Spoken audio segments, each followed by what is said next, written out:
আসসালামু আলাইকুম ফ্রেন্ডস, সবাই কেমন আছেন? আজকে আমি আপনাদেরকে রুটি তৈরি করে দেখাবো। প্রথমে আমি এখানে 2 কাপ আটা নিয়েছি আর নিয়েছি 1.5 চা চামচের মতো লবণ। লবণটা আপনারা স্বাদ মতো দিবেন, আনুমানিক 1.5 চা চামচের মতো দিলেই হবে। প্রথমে শুকনো উপকরণ 2টা আমি ভালোভাবে মিশিয়ে নিচ্ছি।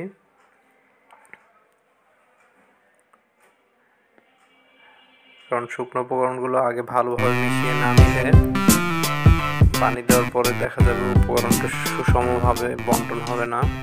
দেখা যায় লবণ কোনো অংশে বেশি হবে, কোনো অংশে কম হবে। সো আপনারা শুকনো উপকরণগুলো ফার্স্টে মিশিয়ে নেবেন এভাবে।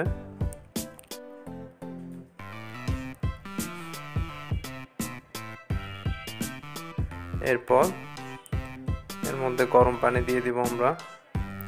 আপনারা যদি রুটিটা সফট করতে চান তাহলে অবশ্যই টকবকে গরম পানি দিবেন, তা না হলে রুটি সফট হবে না। এছাড়া পাতিলে সরাসরি গরম পানির ভিতরে চুলায় পাতিল থাকা অবস্থায় ওর ভিতরে আটা দিয়ে রুটি করা যায়। সেক্ষেত্রে পাতিলটা অনেক বেশি নোংরা হয়ে যায় এবং পরিষ্কার করতে অনেক কষ্ট। সো আমরা এভাবেই রুটিটা সাধারণত বানিয়ে থাকি। এই জন্য এতে করে আটার অপচয়টাও কম হয়। সো আমরা পরিমাণ মতো পানি দিব, একটু একটু পানি দিব আর নাড়িয়ে এটাকে মিশিয়ে নিব ভালোভাবে।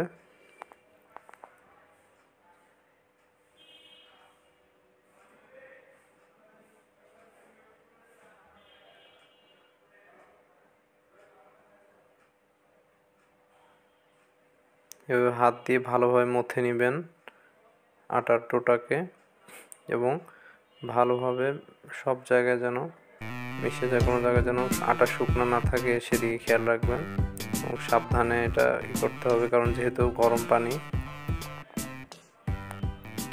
চলে আসলাম রুটি বেলতে।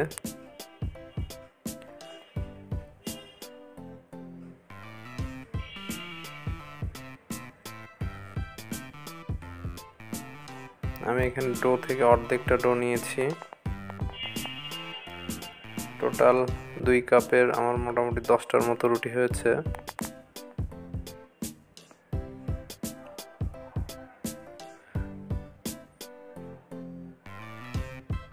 আপনাদের এই রুটির ডোটা যত সুন্দর গোল করে নিতে পারবেন, সফট মসৃণ করে, রুটিটা তত সুন্দর গোল হবে। আমারটাও যদিও অত বেশি মসৃণ হয়নি, কিন্তু আপনারা চেষ্টা করবেন। আসলে তাড়াহুড়োর সময় প্রতিদিন আমরা রান্নাতে তো ওইভাবে সময় দিতে পারি না, সবার কাজের ব্যস্ততার কারণে। আসলে রুটি গোল হতেই হবে এমন কোনো কথা নেই, এটা জাস্ট একটা সৌন্দর্যের ব্যাপার।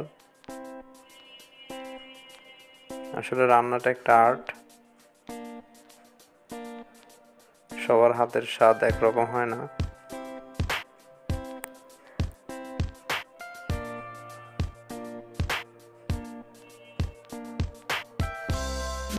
রান্নার স্বাদটা আসলে আল্লাহ প্রদত্ত একটা জিনিস।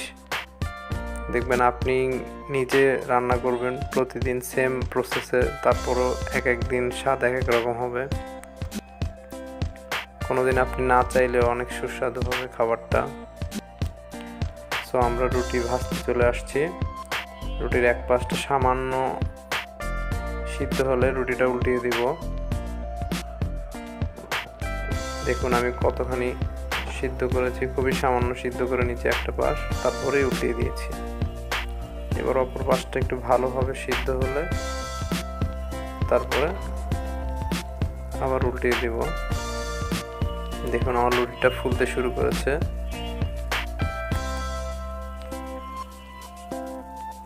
আসলে ফ্রেন্ডস, রুটি বানানো তেমন কোনো কষ্টের কাজ না বা না, যদি একটু ঝামেলার বিষয়। যারা নতুন নতুন করবেন তাদের কাছে ঝামেলা মনে হইতে পারে, তারপর শেয়ার করলাম আপনাদের সাথে, আশা করি ভালো লাগবে। আমার ভিডিওর মাধ্যমে যদি আপনাদের সামান্য উপকার হয়ে থাকে, এটাই অনেক কিছু।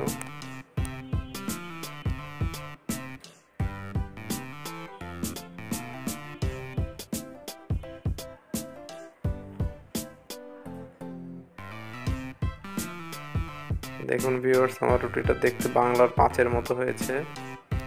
তা আপনারা একটু ভালোভাবে রুটি বেলবেন যেন আপনাদেরটা এত বাজে শেপ না হয়।